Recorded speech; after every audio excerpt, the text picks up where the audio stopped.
जय हिंद। स्वागत करता हूँ मैं अपने यूट्यूब चैनल पे। आज हम एसएससी कांस्टेबल यानी एसएससी जीडी का जो रीजनिंग वाला टॉपिक है उसको हम लोग चर्चा करेंगे।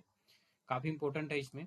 और इसमें हम लोग 10 क्वेश्चनों पे चर्चा करेंगे जो कि आगामी एग्जाम में ये सारे क्वेश्चन पूछे जाने वाले हैं।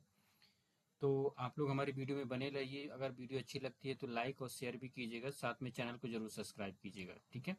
तो एसएससी कांस्टेबल जीडी भर्ती परीक्षा प्रश्न पत्र हल सहित 2013 का ये क्वेश्चन पेपर है, जिसमें हम रीजनिंग के 10 क्वेश्चनों को हम लोग जो है इसमें कवर करेंगे।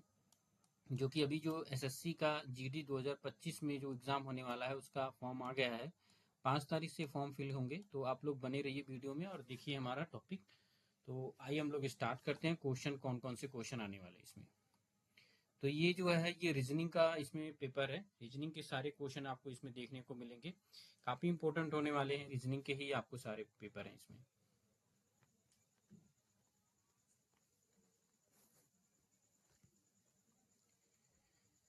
देखिए पहला क्वेश्चन है, आपको यहाँ पे दिखाई दे रहा है, निर्देश दिया है कि प्रश्न एक संख्या 5 से लेके कह रहे निम्न प्रश्नों में दिए गए विकल्पों में से संबंधित शब्द संख्या का चुनाव करना है। ठीक है, तो शब्द संख्या का चुनाव करना है, इसमें कौन सा सही होगा। तो ऑप्शन में जो दिया है यहाँ पे देखिए, क्वेश्चन कह रहा है शिक्षक और स्कूल, उसके बाद क्या है नर्स। तो शिक्षक कहाँ पढ़ाता है, स्कूल में पढ़ाता है। उसी तरह से नर्स कहाँ पे काम करता है, नर्स कहाँ पे काम करती है, आपका अस्पताल में करती है। ठीक है, तो दिया है ऑप्शन में, ए ऑप्शन है डॉक्टर, बी रोगी, सी दवाई और डी दिया है अस्पताल। तो नर्स कहाँ पे काम करती है, अस्पताल में काम करती है। जैसे शिक्षक जो है स्कूल में काम करते हैं, उसी तरह से नर्स जो होता है वो जो है होती है वो अस्पताल में काम करती है। तो option number D is the right answer होगा। ठीक है, चलिए अब हम लोग दूसरा क्वेश्चन देखते हैं। कह रहा बर्फ, ठंडक, पृथ्वी। बर्फ में ठंडक रहती है, ठीक है। उसी तरह पृथ्वी में, या पृथ्वी में क्या रहता है उस चीज को हमें यहाँ पे काउंट करना है। जैसे वजन है, ठीक है, ऑप्शन नंबर ए वजन, ऑप्शन नंबर बी जंगल, ऑप्शन नंबर सी गुरुत्वाकर्षण, या ऑप्शन नंबर डी समुद्र। तो देखिए यहाँ पे क्वालिटी की बात हो रही है। क्वालिटी मतलब बर्फ में क्या चीज रहता है, बर्फ में ठंडक रहती है।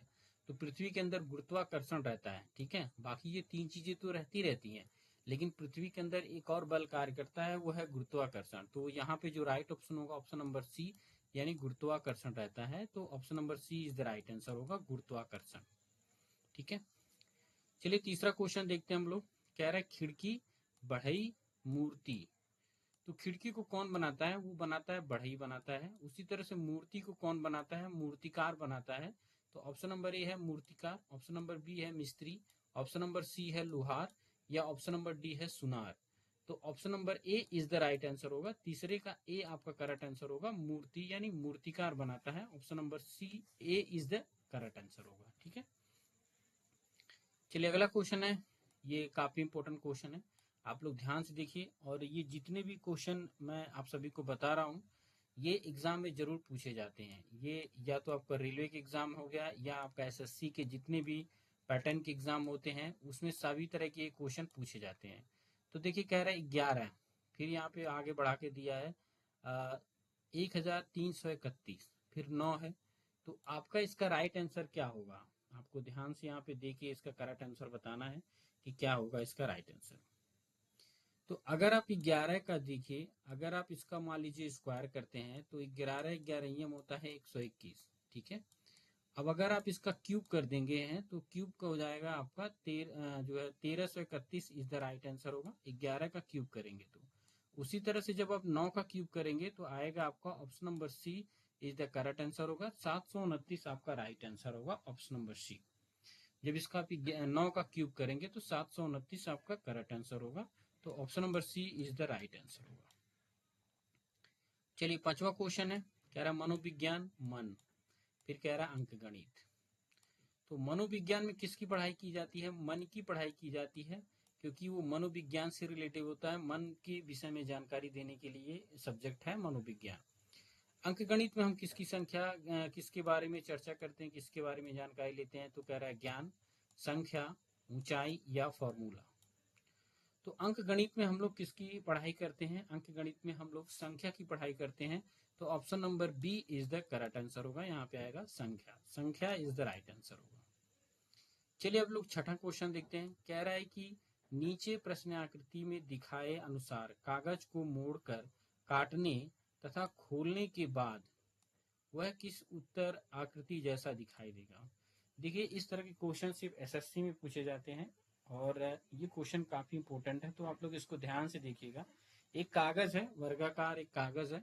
कागज देखिए इस तरह आपका दिया हुआ है, आप देख सकते हैं ये कागज है पूरा। पहले इसको इस तरह से मोड़ा गया, ठीक है, मतलब बीच से यहाँ से मोड़ा गया, कहाँ पे, इस तरह मोड़ा गया, इस टाइप का हो गया। फिर इसको इस तरह से मोड़ा गया, यहाँ पे देखिए ये इस तरह से मोड़ दिया गया। और जब ये मोड़ा गया तो बीच में इन दोनों को यहाँ से ऐसे कट कट कर दिया गया, यहाँ पे देखिए कट किया गया है। तो कह रहा है कि जो उत्तर आकृति है इसमें किस तरह से दिखेगा। आप सभी को पता है क्योंकि कागज जो है इस तरह से हो गया है, ठीक है, इस तरह से हो गया और यहाँ पे इसको कट कर दिया गया है। तो ध्यान सी बात है, यहाँ पे भी इस तरह होगा, यहाँ पे भी इस तरह बनेगा और यहाँ पे भी इस तरह से बनेगा। तो जो इस तरह की आकृति कहाँ पे दिख रही है, आपको ध्यान देके इसका आंसर लगाना है। तो देखिए यहाँ पे option number B is the right answer होगा, क्योंकि जब यहाँ पे कट करेंगे तो इस तरह की आकृति आपकी बनेगी, मतलब इस तरह की पूरी आकृति यहाँ पे दिखाई दे रही है, इस तरह की आकृति बनेगी। Option number B is the right answer होगा।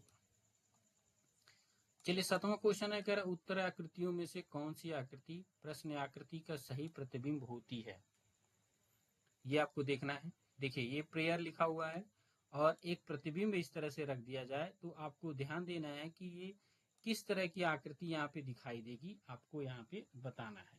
ये क्वेश्चन नंबर 7वें का आंसर है, आपको यहाँ पे चूज करना है। तो देखिए जो उत्तर आकृति बनेगी आपको कहीं ना कहीं, देखिए इस तरह भी नहीं बनेगी, क्योंकि जो ए है, ए आपका बिल्कुल उसी तरह का आ रहा है, लेकिन वाई जो है बिल्कुल डिफरेंट आ रहा है, ठीक है। तो आप जो अगर आप इस तरह से रखेंगे तो आपका ये चेंज हो जाएगा, ठीक है।